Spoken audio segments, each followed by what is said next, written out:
Hello everyone. Today we discuss about numerical on two-way slab. Two-way slab जैसे कि दो तरह के होते हैं, एक one way and two way, दो तरह के स्लैब होते हैं। तो थ्योरी वाले क्लास में हमने इसके बारे में डिटेल्स में बताया कि अगर L by B ratio, larger span by shorter span का रेशियो अगर 2 से कम रहता है तो इसको हम लोग टू वे कंसिडर करते हैं, ठीक है। एंड अगर ये ग्रेटर देन इक्वल टू 2 होता है तब इसको हम लोग वन वे कंसिडर करते हैं, अगर आपको ये डाटा दिया हुआ हो, डायमेंशन दिया हुआ तब का। तो इसके बारे में हम लोग थ्योरी में डिस्कस कर चुके हैं और जो सपोर्ट कंडीशन है उसके अकॉर्डिंग में इसका हम लोग वन वे टू वे है वो डिसाइड हम लोग करते हैं, ठीक है। तो एक क्वेश्चन में एग्जाम में आपका कैसा क्वेश्चन पूछेगा, टू वे का डिजाइन किस तरह से करेंगे, वन वे पर बेस्ड कुछ न्यूमेरिकल्स के बारे में ऑलरेडी डिस्कस कर चुके हैं। अगर वो वीडियो नहीं देखें तो उसको जरूर देख लें। तो देखिए, जैसे एक क्वेश्चन है, design a reinforced concrete slab of a room of, ये साइज आपको दिया हुआ है 3.5 metre into 4.5 metre, superimpose load यानी कि लाइव लोड आपको दे रखा है स्लैब पर 3 किलोन्यूटन पर मीटर स्क्वायर का, and slab is simply supported on 4 side, चारों साइड पर स्लैब जो है सपोर्टेड है। Corners are free to lift, corner जो है फ्री टू लिफ्ट यानी कि लिफ्ट करने के लिए फ्री है। इसका मतलब क्या होता है, तो कोड में कुछ इसके डाटा दिए रहते हैं, तो हम लोग इसको कोड से देखेंगे इसके लिए क्या मतलब निकलता है, इसका वैल्यू क्या होगा। M20 Fe415 आपको दिया हुआ है ग्रेड यूज करने के लिए। तो कहने का मतलब कि क्वेश्चन में कभी ये मेंशन नहीं है कि वन वे स्लैब है कि टू वे स्लैब है, समटाइम्स क्वेश्चन में ये मेंशन कर देता है। तो जब क्वेश्चन में मेंशन कर देगा तब तो हमें चेक करने की जरूरत नहीं पड़ेगी, अदरवाइज आपको चेक करना पड़ेगा कि वन वे है कि टू वे है। तो इसको सॉल्व करने के लिए सबसे पहले आपको गिवन डेटा लिखना होगा, क्या क्या इसमें आपको गिवन है। तो लाइव लोड दिया हुआ है एंड शॉर्टर स्पैन और लार्जर स्पैन हमने लिख लिया, यहाँ पर आप मेंशन कर देंगे कि ये शॉर्टर स्पैन है और ये आपका लार्जर स्पैन होगा, ठीक है। और grade of concrete, grade of steel भी आपको क्वेश्चन में दे रखा है, and corners are free to लिव भी है, तो ये भी आपको मेंशन करना पड़ेगा, आगे चल के इसका यूज है। तो सबसे पहले क्वेश्चन में कहीं मेंशन नहीं है कि वन वे है कि टू वे है, तो इसके लिए एक्सपेक्ट रेशियो निकालते हैं, एल बाई बी का रेशियो। तो L Y by L X यानी larger span by shorter span, इसको जब सॉल्व करते हैं तो आता है 1.28, जो कि 2 से कम है, तो इसलिए हम यह नतीजे पर पहुंचते हैं कि जो स्लैब होगा ये कौन सा होगा, तो टू वे स्लैब होगा। तो टू ए स्लैब को हम लोग डिजाइन करेंगे, इसको हम डिजाइन करेंगे टू ए स्लैब के साथ में, जिसका प्रोविजन होगा कि corners are free to lift होगा, टॉर्सन एंड कॉर्नर्स नहीं है, प्रोविजन फॉर टॉर्सन नहीं है, corners are free to lift के लिए। तो सबसे पहले स्टेप 1 कैलकुलेट करेंगे इसमें effective depth. Effective depth calculate करने के लिए आपके पास में फॉर्मूला जो होता है, L effective by D should not be less than 7 in case of cantilever, 20 in case of simply supported and 26 in case of continuous के लिए। तो क्वेश्चन में ऑलरेडी मेंशन है सिंपली सपोर्टेड है, तो यहाँ से ये और मल्टीप्लाई होता है 1.5 टू ए के केस में, और वन वे के केस में 1.25 होता है, ठीक है। और नहीं तो इसमें मॉडिफिकेशन फैक्टर आपको दिया होगा तो उसके जगह पर वही यूज करेंगे मॉडिफिकेशन फैक्टर का।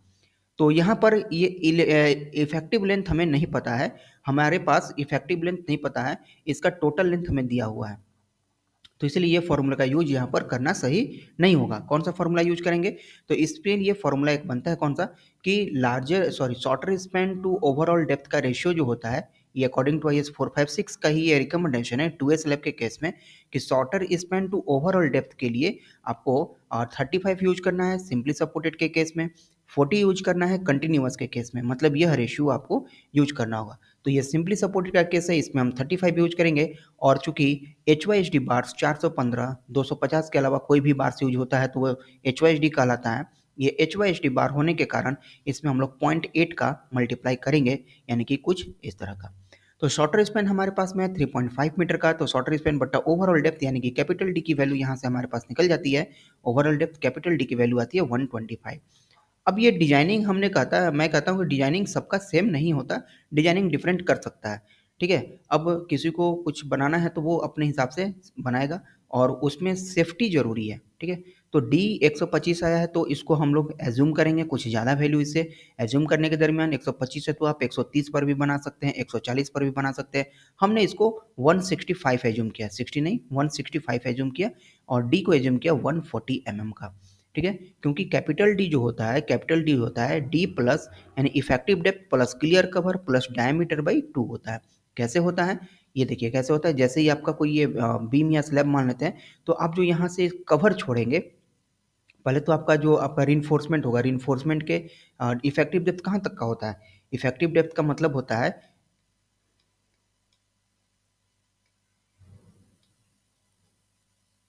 इफेक्टिव जैसे यहाँ पर इन्फोर्समेंट है, इफेक्टिव डेप्थ कहाँ तक होता है, यहाँ तक का ये डिस्टेंस होता है। और हमको कहाँ तक चाहिए, हमको यहाँ तक का टोटल डेप्थ यहाँ तक का चाहिए। तो यह डेप्थ किस में आएगा, ये देखिए ये हो जाएगा आपका क्लियर कवर, ये जो आपका ये कवर हो जाएगा। और यहाँ का ये जो रिइंफोर्समेंट बचता है ये आपका इसका डायमीटर बाई 2 हो जाता है, क्योंकि आधा डायमीटर ऊपर यूज होता है। तो इस इतना दूर का वैल्यू क्या हो जाएगा, क्लियर कवर प्लस में ये डायमीटर बाई 2 हो जाता है। तो यहाँ पर इस तरह से कैपिटल डी निकालते हैं। तो डी की जगह पर हम 140 एज्यूम किए हैं, क्लियर कवर 20 एज्यूम करते हैं यहाँ पर, और डायमीटर जो है 10 mm का है तो 10 बट्टा में 2 करेंगे तो बन जाएगा हमको यहाँ पर क्या 5, तो बन जाएगा 165 mm का। तो कैपिटल डी हमने यहाँ पर एज्यूम किया 165 mm का। अब ये 165 mm सही है कि नहीं है, हम लोग इसको आगे फर्दर चेक करेंगे। तो इसके बाद हम लोग इफेक्टिव लेंथ कैलकुलेट करेंगे। क्यों, क्योंकि इफेक्टिव लेंथ से ही सारा कैलकुलेशन हमारा आगे होगा। लेकिन ध्यान रहे इफेक्टिव लेंथ हमेशा इन दोनों में से जो शॉर्टर होगा उसी का यूज करेंगे। ठीक है, तो इफेक्टिव लेंथ हमने क्या किया, स्मॉल डी, क्योंकि सिंपली सपोर्टेड के केस में एल इफेक्टिव, अगर आपको याद हो बीम वाले केस में हमने किया था कि एल सी प्लस में डी होता है या फिर L C plus B one by two and plus B two by two, दोनों में से जो भी मिनिमम होता है। तो B one B two support का विड्थ होता है, यहाँ पर हमें गिवन है नहीं, इसलिए हम लोग L C plus D use करेंगे for calculating the effective length. तो इफेक्टिव लेंथ आ गया 3640 mm, मीटर में कन्वर्ट करेंगे अगर तो 3.64 मीटर हो जाएगा इफेक्टिव लेंथ की वैल्यू। ठीक है, तो स्टेप 1 में हमने क्या कैलकुलेट किया, इफेक्टिव डेप्थ कैलकुलेट किया है, स्मॉल डी की वैल्यू जो कि आया कितना 140 mm, 140 mm का ये वैल्यू हमारे पास में आया, और इफेक्टिव लेंथ भी यहाँ से हमने कैलकुलेट कर लिया। अब चलते हैं स्टेप नंबर 2 पर, जहां पर लोड का कैलकुलेशन होगा। Load, dead load, live load, ये दोनों का कैलकुलेशन करते हैं। तो डेड लोड का कैलकुलेशन के लिए वॉल्यूम इनटू में यूनिट वेट होता है कंक्रीट का। ठीक है, थ्योरी पार्ट में बता चुके हैं कैसे होता है। तो लेंथ और विड्थ को 1 मीटर के लिए हम लोग एनालिसिस करते हैं, और जो आपका डेप्थ है तो वो था 165 mm, मीटर में बदले तो 0.165 होता है। यूनिट वेट कंक्रीट का आरसीसी के केस में 25 यूज करते हैं, इन सबको जब मल्टीप्लाई किया तो 4.125। लाइव लोड आपको क्वेश्चन में दे रखा है। और एक चीज़ ध्यान रखेंगे, जब स्लैब आप 2 वे का डिजाइन कर रहे हैं, 2 वे का डिजाइन कर रहे हैं तो वहाँ पर फ्लोर फिनिशिंग होना जरूरी है। जैसे स्लैब बनाए तो उसको या तो सीमेंट का घोल देके फिनिशिंग किया जाता है, या तो टाइल्स, मार्बल, ग्रेनाइट ये सब लगा कर उसको फिनिशिंग किया जाता है। तो जब भी 2 वे का केस बनाए, जब भी क्वेश्चन बनाए 2 वे का, आप फ्लोर फिनिशिंग का उसमें अगर क्वेश्चन में नहीं दिया हुआ है तो उसको एज्यूम जरूर कर ले, और नहीं तो क्वेश्चन में दिया रहता है तब उसी का यूज करें। 1 वे के केस में हम कभी नहीं कहेंगे, 1 वे के केस में आपको फ्लोर फिनिशिंग एज्यूम करने के लिए अगर क्वेश्चन में दे दिया तब यूज करेंगे, अदरवाइज उसको एज्यूम नहीं करें। लेकिन 2 वे के केस में जरूर आप एज्यूम कर लें। ठीक है, तो एज्यूम कर ली यहाँ पर फ्लोर फिनिशिंग, और यह 0.5 से 1 तक में कुछ भी वैल्यू यहाँ से एज्यूम किया जा सकता है, 0.6, 5, 7, 8, 9 कुछ भी यहाँ पर एज्यूम कर सकते हैं। तब टोटल लोड के लिए सबको हमने ऐड कर देना है, और डिजाइन लोड के लिए इसका हम फैक्टर निकालते हैं जो कि 1.5 का मल्टीपल में होता है। तो 1.5 से मल्टीप्लाई किए तो 11.58 किलोन्यूटन पर मीटर आ जाता है आपका कौन सा, ये आ गया टोटल लोड, यानी कि ये डब्ल्यू पर ही हमको सारा कुछ क्या करना है, डिजाइन करना है। अब बात करते हैं मोमेंट का। मोमेंट कैलकुलेशन के लिए जब 1 में की बात कर रहे थे तब डब्ल्यू एल स्क्वायर बाई 8 होता था सिंपली सपोर्टेड के लिए। कैंटिलीवर रहता था 1 में तब यहाँ पर W L square by 2 use करते थे। यहाँ पर इन दोनों का ही यूज नहीं होगा। क्यों नहीं होगा, क्योंकि ये आपका 2 वे का केस है। 2 वे के केस में बेंडिंग मोमेंट कॉफिशिएंट यानी alpha X and alpha Y का यूज करते हैं। ठीक है, तो उसके लिए अल्फा एक्स अल्फा वाई से मोमेंट का कैलकुलेशन कैसे होगा, तो फॉर्मूला होता है M X is equal to alpha X W L X square, यानी कि जो आपका दोनों में शॉर्ट है, जो शॉर्ट लेंथ होगा उसका इस्तेमाल करेंगे, और यहाँ पर जो सेकंड मोमेंट होगा उसके लिए भी हम लोग इसका यूज करेंगे अल्फा वाई के लिए। तो यहाँ पर जो अल्फा एक्स होंगे अल्फा वाई होगा उसको बेंडिंग मोमेंट कॉफिशिएंट कहा जाता है। ठीक है, बेंडिंग मोमेंट कॉफिशिएंट कहा जाता है, और यह कैलकुलेट करते हैं IS 456/2000 से, टेबल नंबर 27 पेज नंबर 91 से जाकर कैलकुलेट करते हैं। ठीक है, तो यहाँ पर हम देखेंगे कि कैसे इस चीज़ को हम लोग अल्फा एक्स अल्फा वाई को वैल्यू को कैलकुलेट करेंगे। अब यहाँ पे एक चीज़ देखेंगे, देखिए ये रहा आपका टेबल नंबर 27, ये टेबल नंबर 27 है एंड पेज नंबर 91, जैसा कि आप देख सकते हैं IS 456 का यह कोड है। इसमें इसमें यहाँ पर भी ऊपर टेबल नंबर 26 भी दिया हुआ है। अगर क्वेश्चन में ये मेंशन हो कि if corners are free to lift का केस, तब हमको जाना होगा टेबल नंबर 27 पे, यानी कि यहाँ पर जाना पड़ेगा जहाँ पर बेंडिंग मोमेंट कोएफिशिएंट स्लैब के लिए spanning in 2 direction at right angle simply supported on 4 side. ठीक है, तो क्वेश्चन में ये बात मेंशन होती है, simply supported on four side या फिर corners are free to lift, तब आपको टेबल नंबर 27 की तरफ में मूव करना है। अदरवाइज ये दिया हो 4 edge discontinuous, 1 edge discontinuous, 2 edge discontinuous, longer edge, shorter edge, इसके बारे में अगर कुछ भी लिखा हो, ये 9 तरह का केस जो है, तो इसमें से हम लोग ऊपर की तरफ में मूव करेंगे।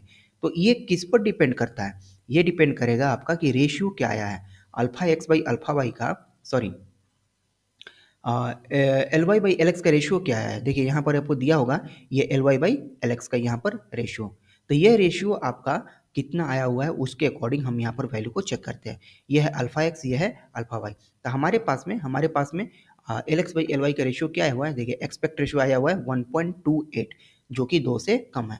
तो 1.28 के केस में देखिए 1.28 कहीं यहाँ पर है, कहीं पर भी नहीं है, ये 1.2 और 1.3 के बीच में आता है। तो हम क्या करेंगे, इंटरपोलेशन करेंगे, कहाँ से कहाँ तक, तो ये 0.084 मतलब 1.2 1.3 के बीच में 0.093। इंटरपोलेशन करते कैसे हैं, तो देखिए इंटरपोलेशन के लिए यहाँ पर चलेंगे, इंटरपोलेशन करते कैसे हैं,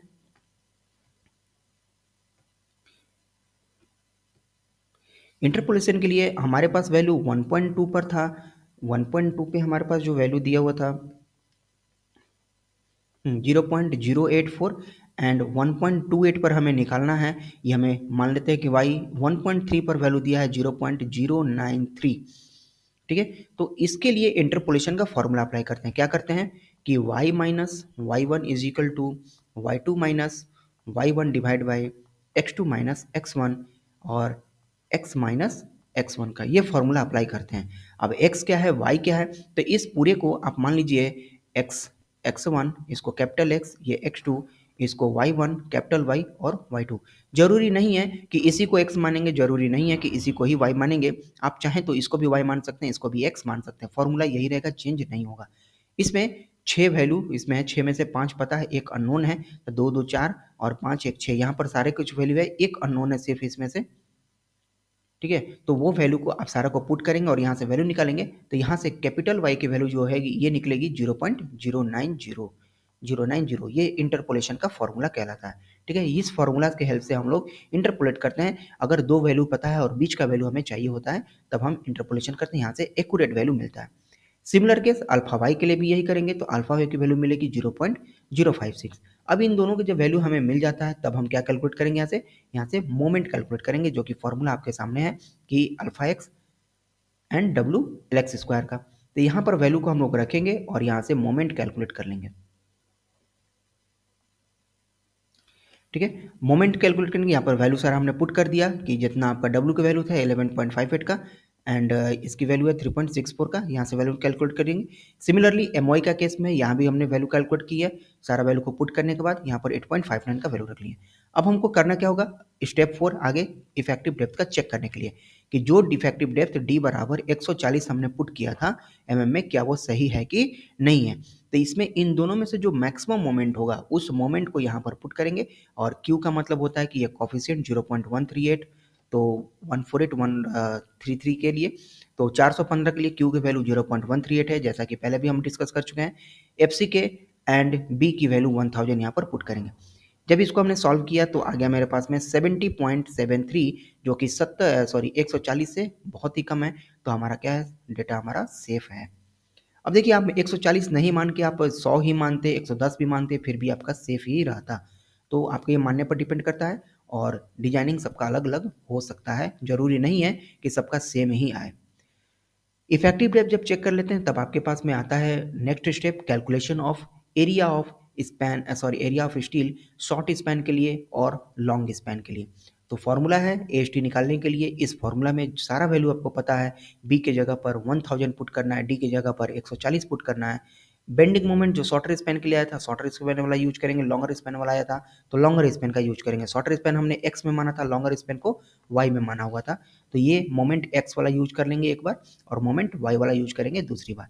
सारा वैल्यू पुट करने के बाद हमारे पास में एरिया ऑफ स्टील की वैल्यू आ जाती है 285.20 mm स्क्वायर, जबकि जब हम लॉन्गर स्पैन की तरफ जाते हैं, सारा वैल्यू इसमें जब पुट करते हैं, तो हमारे पास एरिया की वैल्यू निकल के आ जाती है 174.54 mm स्क्वायर।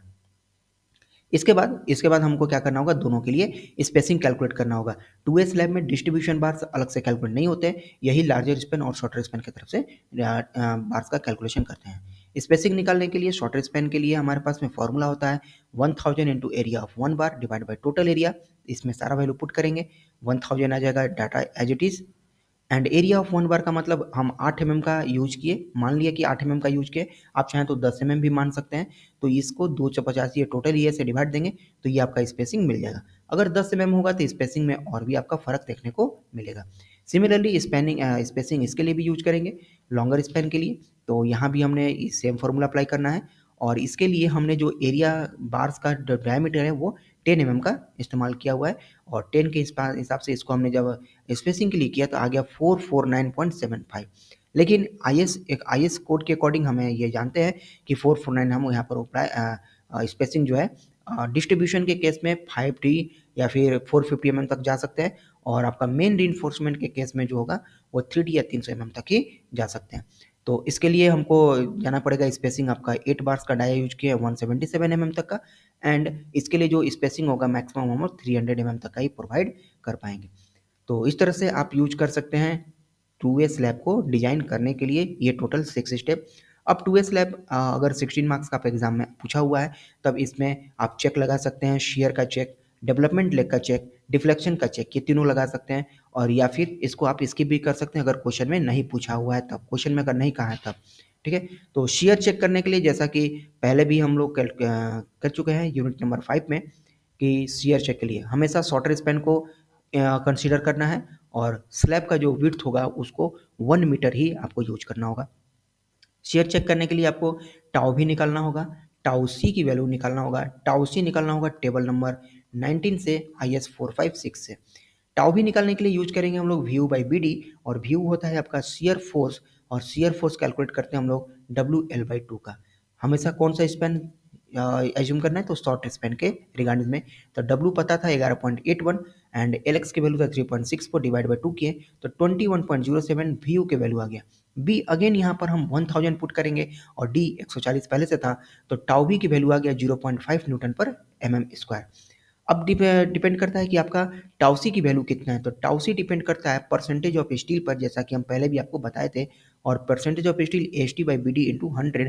तो ST जो पहले आप अभी निकाले थे मेन इन्फोर्समेंट के लिए 242.47, यहाँ पर जब वैल्यू को पुट किए तो आ जाता है 0.173%। अब चलेंगे टेबल नंबर 19 और वहाँ पर देखेंगे कि यह AST की वैल्यू यानी कि यह PT की वैल्यू, और ग्रेड था हमारे पास M20, उसमें टाउसी की वैल्यू कितना दिया है, तो वहाँ से हम IS टेबल से इसके हेल्प से जब टाउसी निकालते हैं तो 0.39 न्यूटन पर mm² मिलता है। कहने का मतलब कि यहाँ पर टाउ भी देखे कि बड़ा है, टाउ भी बड़ा है किससे, टाउसी से, मतलब नॉमिनल हमारा ज़्यादा हो गया है और हमारा शियर स्ट्रेंथ ऑफ कंक्रीट जो है यह कम पड़ गया है। तो हम जाएंगे मैक्सिमम बचाने वाली ताकत के पास। इसकी वैल्यू क्या होती है, टाउसी मैक्स की वैल्यू क्या होती है, ये होता है tau c max is equal to 0.625 under root में FCK। अब यहाँ पर जब आप 20 वैल्यू पुट करेंगे FCK के जगह पर, यानी कि 0.625 अंडर रूट में 20, इसको सॉल्व करेंगे तो आता है 2.8 न्यूटन पर mm²। मतलब कहने का ये कि टाउ भी छोटा है किससे, टाउ सी मैक्स से, मतलब ऐसा मैक्सिमम इतना तक बियर कर सकता है, लेकिन डिपेंडिंग अपॉन सिचुएशन टाउ सी जो है पार्टिकुलर केस के लिए कितना मिल रहा है, 0.39 मिल रहा है, जो कि प्रेजेंट वैल्यू से ये कम होता है। तो हम कह सकते हैं सेक्शन को रीडिजाइन करने की जरूरत नहीं पड़ेगी, लेकिन हमें शियर इन्फोर्समेंट का हमें डिजाइन करना पड़ेगा। शियर इन्फोर्समेंट का डिजाइन तो करना पड़ेगा, क्यों, क्योंकि टाउ भी यहाँ पर बड़ा हो जा रहा है टाउ सी से, टाउ सी जितनी उसकी ताकत है बचाने की उससे ये कम पड़ जा रहा है, यहाँ इसको लोड ज़्यादा मिल रहा है। तो इसलिए हमको शियर इन्फोर्समेंट का डिजाइन वहाँ पर करना पड़ेगा, लेकिन रीडिजाइन नहीं करना पड़ेगा, यह चीज़ हमें यहाँ से भी पता चलता है।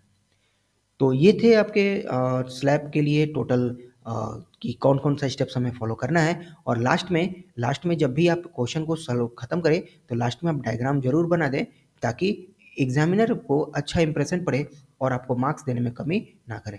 तो जैसे एक लार्जर स्पैन था 4.5 मीटर का, एंड शॉर्टर स्पैन था 3.5 मीटर का, तो यहाँ से आप यूज कर सकते हैं। एंड इस पर जो बार्स होंगे, बार्स के बारे में बता दीजिए। जो लॉन्गर डायरेक्शन में बार्स आए थे, लॉन्गर डायरेक्शन यानी कि किस में, वाई डायरेक्शन के लिए, ठीक है। और शॉर्टर डायरेक्शन में जो बार्स थे इसका कितना डायमीटर था और इसके बीच की कितनी स्पेसिंग थी उसको लिखना पड़ेगा। जैसे ये लार्जर डायमेंशन वाला था तो यहाँ लिखना पड़ेगा लार्जर लॉन्गर डायरेक्शन के लिए कि लॉन्गर डायरेक्शन में हमारे पास में कितना डायमीटर बार्स आया था, आप स्पेसिंग वाला चेक कर लेंगे। और यहाँ पर ये शॉर्टर डायरेक्शन वाला यहाँ पर आपको लिखना पड़ेगा। शॉर्टर डायरेक्शन में 8 आया था और स्पेसिंग 176 के आसपास था और इसमें स्पेसिंग था 300 mm के आसपास में, लार्जर डायरेक्शन वाला। तो इस तरह से आप लास्ट में इसका डायग्राम बना सकते हैं और डायग्राम जरूर बनाएं कोई भी क्वेश्चन आप सॉल्व करते हैं तो। ठीक है, तो उम्मीद है ये चीज़ें आपको समझ में आई होंगी और प्रैक्टिस कर ले क्वेश्चन का, क्योंकि एग्जाम में स्लैब से एक क्वेश्चन जरूर रहता है और थ्योरी में भी आपको स्लैब से पूछा जाता है difference between one way slab and two way slab. तो थ्योरी वाले पार्ट में हमने उसको जरूर कवर किया हुआ है, तो अगर वो वीडियो नहीं देखे तो जरूर देख लें। तो अगर इससे रिलेटेड आपको कोई भी डाउट होता है तो यू कैन कॉल मी और मैसेज कर सकते हैं हमारे व्हाट्सअप नंबर पे। तो आज के क्लास में इतना ही, मिलते हैं अपने नेक्स्ट क्लास में। और हमारे यूट्यूब चैनल सिविल समझ को भी आप फॉलो कर सकते हैं और यहाँ पर भी आपको इसके रिलेटेड आपको बहुत सारे वीडियो मिल सकते हैं। तो मिलते हैं नेक्स्ट क्लास में कुछ नए टॉपिक के साथ। Thank you.